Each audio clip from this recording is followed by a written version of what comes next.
The Spirit's Book, containing the principles of the Spiritist doctrine, concerning the immortality of the soul, the nature of spirits and their relationships with humankind, moral laws, the present life, the future life, and the destiny of humanity, according to the teachings given by highly evolved spirits through several mediums, received and coordinated. By Allan Kardec.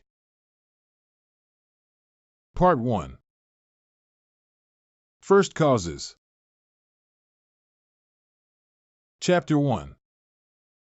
God. God and the Infinite. What is God?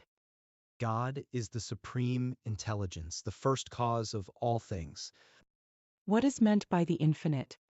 that which has neither beginning nor end, the unknown. All which is unknown is infinite. Could we say that God is the infinite? That would be an incomplete definition. Human speech is too impoverished and deficient to define that which transcends human intelligence. Proofs of the existence of God. Where may we find proof for the existence of God? In an axiom you apply to all your sciences. There is no effect without a cause. If you would search for the cause of whatever is not the work of human beings, then reason will answer your question. All human beings have within them the intuitive sentiment of God's existence. What can we conclude from this? That God exists. Otherwise, where would such a sentiment come from if it were not based on something real? This is an application of the principle that there is no effect without a cause. Might in our inner sentiment about the existence of God be the result of education and the product of acquired ideas? If that were the case, why would members of your primitive cultures have this intuition? Could we find the first cause of the formation of things in the innermost properties of matter? Even if you could, what, in turn, would be the cause of those properties? There must always be a first cause.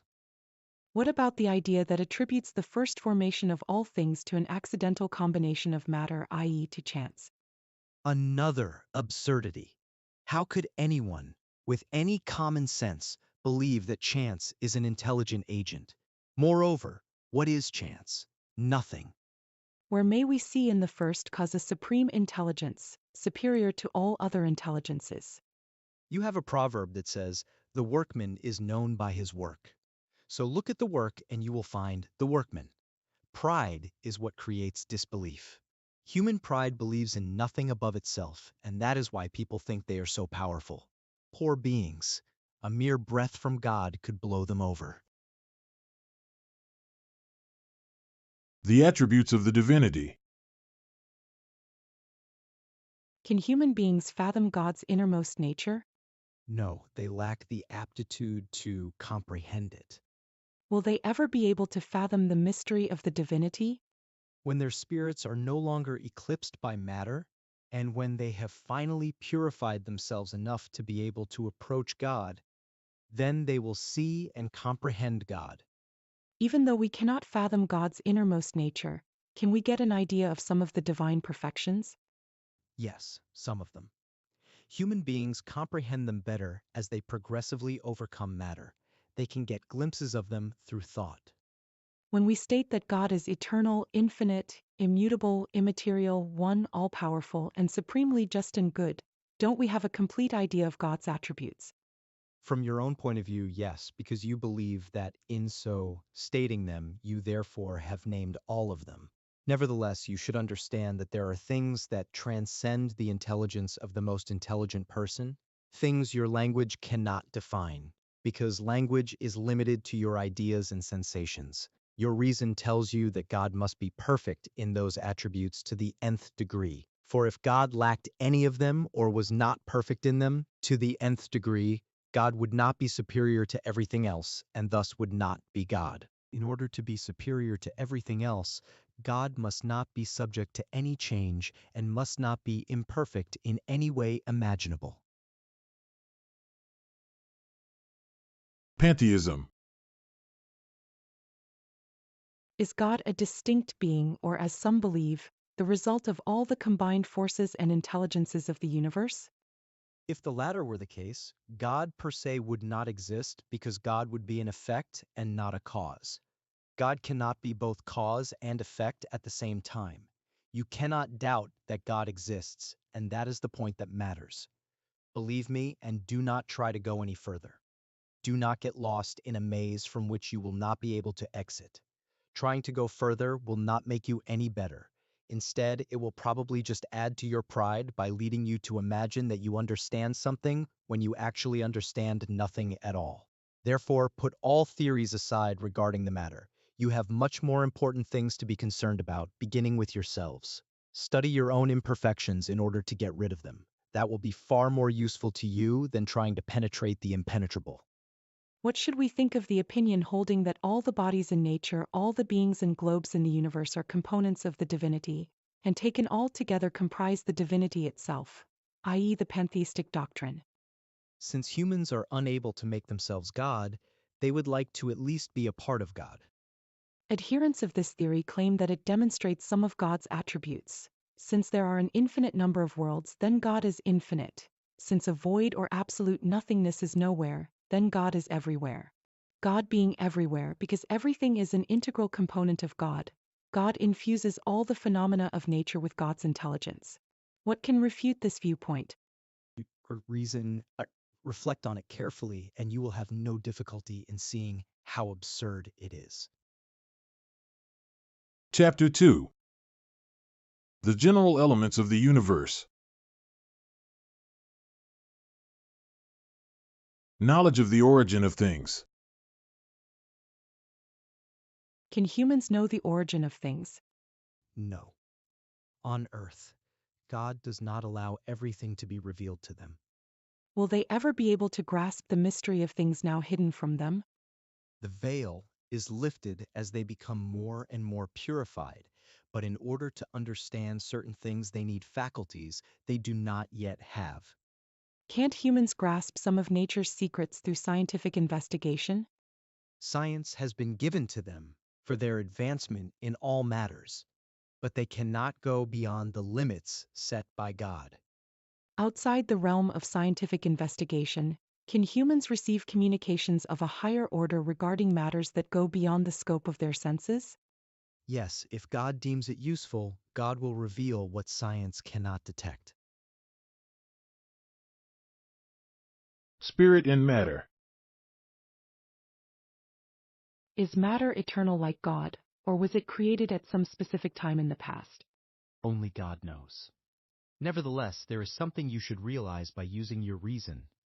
God, the very personification of love and charity, has never been inactive. No matter how long ago you might imagine the onset of the divine action to have been, could you possibly conceive of God as ever having been idle for even 1 second? Matter is generally defined as that which has extension, that which can impress our senses, that which is impenetrable. Are these definitions correct? From your own point of view, they are correct because you can only talk about matters that are familiar to you. Matter, however, also exists in states that are unfamiliar.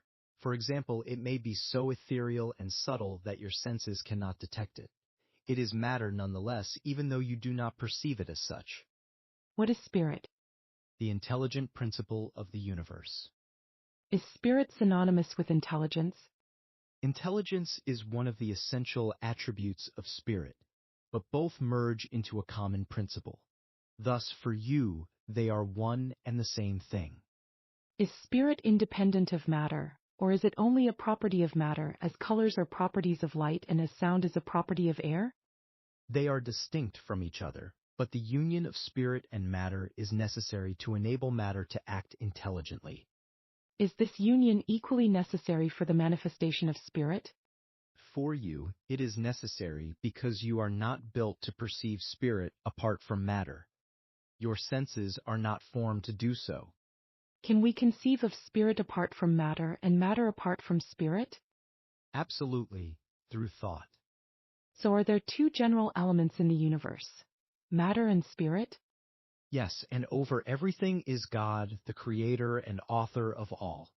These three elements comprise the principle of all that exists. They are the universal Trinity. However, to the element of matter must be added the universal fluid, 18, which plays an intermediary role between spirit and matter per se, since matter is too dense for spirit to act upon it directly. Although from a certain point of view, this fluid may be regarded as part of the material element, it differs from it due to special properties. If it were simply matter, there would be no reason for spirit not to be matter too. It is placed between spirit and matter. It is a fluid, just as matter is matter. In its countless combinations with matter, and under the direction of spirit, it is capable of producing an infinite variety of things about which you still know very, very little. By being the agent upon which spirit acts, this universal primitive or elementary fluid is the principle without which matter would forever remain in a state of dispersion. It would never acquire the properties given to it by gravitation. Might this fluid be what we call electricity? We have stated that it is capable of countless combinations. What you call the electric and magnetic fluids are both modifications of the one universal fluid. Properly speaking, this fluid is a more perfect and subtler matter that may be considered as independent. Since spirit is something in and of itself, wouldn't it be clearer and less subject to confusion to label these two general elements as inert matter and intelligent matter? Words do not matter much to us.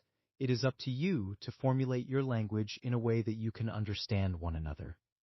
The disputes among you almost always arise because you cannot agree on the meanings of the words you use.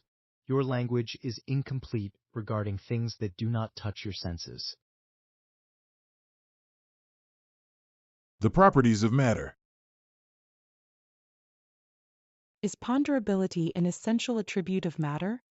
Of matter as you understand it, yes, but not of matter considered as the universal fluid. The ethereal and subtle matter that forms this fluid is imponderable to you, and yet it is the very principle of your ponderable 19 matter. Does matter consist of one or many elements? One single primitive element. The bodies you regard as simple are not true elements, but rather transformations of the one primitive matter. Where do the different properties of matter come from? From the modifications that the elementary molecules undergo as a result of their combining under certain conditions. Then wouldn't flavors, odors, colors, sounds, even the poisonous or healing qualities of certain bodies be no more than modifications of the one and the same primitive substance? Yes, of course, and they only exist due to the disposition of the organs that are meant to perceive them. Is the same elementary matter capable of undergoing all possible modifications and acquiring all possible properties? Yes, and this is what you should understand when we say that everything is in everything. Doesn't this theory affirm the opinion of those who do not believe in more than only two essential properties for matter, force and movement, and who believe that all the other properties are only secondary effects that vary according to the intensity of the force and direction of the movement? This opinion is correct, but it should also add, according to the arrangement of the molecules. This may be seen, for example, in an opaque body that can become transparent and vice versa. Do molecules have a defined form? Certainly, molecules have a form, but you are incapable of discerning it. Is this form constant or variable? Constant for the primitive elementary molecules, but variable for the secondary ones, which are only aggregations of the former. However, what you term a molecule is still very far from being the elementary molecule. Universal space. Is universal space infinite or limited? Infinite. If it had limits, what would be beyond them? I know this baffles your reason, yet reason itself tells you that it can be no other way. The same is true of the idea of the infinite in all things. It is not something you can comprehend on your restricted world. Is there an absolute void in any part of universal space? No, there is no void.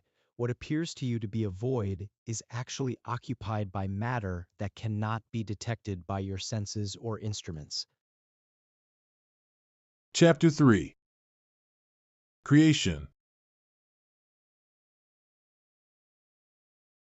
The formation of worlds. Was the universe created or has it existed from all eternity like God? Obviously, the universe did not create itself, and if it has existed from all eternity like God, then it could not be God's work. How did God create the universe? To borrow a well-known expression, by the divine will. Nothing can better portray that all-powerful will than those grand words from Genesis. God said, "Let there be light," and there was light. Can we know about the way in which worlds are formed? All that we can say, and the only thing you can comprehend, is that worlds are formed by the condensation of the matter scattered throughout space. In accordance with current beliefs, are comets a commencement of the condensation of matter and worlds in course of formation? That is correct, but it is absurd to believe in their influence. I mean, the influence commonly attributed to them, for all the celestial bodies play their part in influencing certain physical phenomena. Could a completely formed world disappear and its compositional matter be once again scattered in space? Yes, God renews worlds just as God renews living beings. Can we know how long it has taken for worlds to form the Earth, for instance? I cannot tell you anything about that, for only the Creator knows. Anyone who claimed to have such knowledge, or to know the number of centuries it took for its formation, would be very foolish indeed. The formation of living beings. When did living beings first appear on the Earth? In the beginning, all was chaos. The elements were all jumbled together. Little by little, each thing settled into its proper place. Then, living beings appropriate for that state of the globe appeared. Where did these living beings come from in order to appear on the Earth? The Earth already contained their prototypes, which had been waiting for the favorable moment in order to develop. The organic elements began to combine the moment the force that had kept them apart ceased, thereby forming the prototypes of all living beings. These prototypes then remained latent and inert like a chrysalis or a seed until the proper time for each species to appear. Then, the beings of each species came together and reproduced. Where were these organic elements before Earth's formation? They were in a fluidic state, so to speak, in space amongst the spirits or on other planets, waiting for the creation of the Earth in order to commence a new existence on a new globe. Are there still creatures that come into being spontaneously? Yes, but their primitive prototype has always existed in the latent state. You witness this phenomenon all the time. Don't human and animal tissues contain a multitude of larval prototypes waiting to emerge as soon as the decay needed for their existence begins? It is a microscopic world that slumbers and then awakens. Was the human species among the organic elements on the terrestrial globe? Yes, and it came forth at just the right time. This is the basis for the statement that humans were formed from the dust of the earth. Can we know the ages in which humans and other life forms first appeared on the Earth? No, all of your calculations are purely speculative. If the prototype of the human species was among the globe's organic elements, why don't human beings continue to appear spontaneously as they did when they first came into being? The beginning of things remains one of God's secrets. Nevertheless, we can say that once early humans began to spread out over the earth, they absorbed into themselves the elements needed for their formation in order to pass on these elements according to the laws of reproduction. The same happened with all the other species of living beings. The peopling of the earth. Adam. Did the human species begin with one single man? No, the man known as Adam was neither the first nor the only one to populate the earth. Can we know when Adam lived? More or less at the time assigned to him about 4,000 years BC. The diversity of human races. Where did the physical and moral differences that distinguish the Earth's various races come from? From climate, lifestyle, and custom. The same would happen if two siblings from the same mother were each raised differently and far apart. They would show no moral resemblance to each other. Did humankind first appear at various points on the globe? Yes, but at different periods, which is another cause of human race diversity. Later, humankind spread throughout the different climactic zones and new types arose in the course of interbreeding between different races. Do these different races imply distinct species? Certainly not. All are of the same family. Do the different varieties of the same fruit mean that they do not all belong to the same species? Since the various human types have not all come from the same ancestor, mightn't they cease to regard one another as brothers and sisters? All are brothers and sisters in God because they are animated by the same spirit and strive towards the same goal. You always want to take words literally. The plurality of worlds. Are all the globes spinning through space inhabited? Yes, and contrary to what Earth dwellers believe, they themselves are far from being first in intelligence, goodness, and perfection. Nevertheless, there are individuals who think they know the whole truth of the matter and imagine that this little planet is the only one privileged enough to be inhabited by reasoning beings. Pride and vanity. They fancy that God has created the universe only for Earth dwellers. Is the physical composition of all the different globes the same? No, they do not resemble one another at all. Since the physical composition of all the various worlds is not the same, do the beings inhabiting them have a different physical organization? Of course, just as on yours fish are made for living in the water and birds for living in the air. Do the worlds farthest from the sun lack light and heat since the sun would appear only as a distant star to them? Do you believe that the sun is the only source of light and heat? What about electricity? On some worlds, electricity plays a role unknown to you, which is much more important than the role it plays on Earth. Besides, we have never said that all beings are made of the same matter as you, with organs similar to yours. Chapter 4. The vital principle. Organic and inorganic beings. Does one and the same force unite the material elements in both organic and inorganic bodies? Yes, the law of attraction, which is the same for all. Is there any difference between the matter of organic and inorganic bodies? The matter is always the same, but in organic bodies it is animalized. What is the cause of the animalization of matter? Its union with the vital principle. Does this vital principle reside within some particular agent or is it merely a property of organized matter? In other words, is it a cause or an effect? It is both. Life is an effect produced by the action of this agent upon matter. However, without matter, the agent is not life, just as matter cannot be alive without the agent. It gives life to all beings that absorb and assimilate it. We have seen that spirit and matter are two elements comprising the universe. Does the vital principle form a third? It is certainly one of the elements required in the composition of the universe, but it has its origin in the modifications of the one universal matter. You may regard it as an element like oxygen or hydrogen, but even these are not truly primitive elements because they both derive from one and the same principle. Does the vital principle reside in any one of the bodies known to us? Its source is in the universal fluid. It is what you call the magnetic fluid or the animalized electric fluid, an intermediary, the link between spirit and matter. Is the vital principle the same for all organic beings? Yes, but it is modified according to each species. It is this principle that enables all species to move and act. It also distinguishes them from inert matter because the movement of matter per se is not life.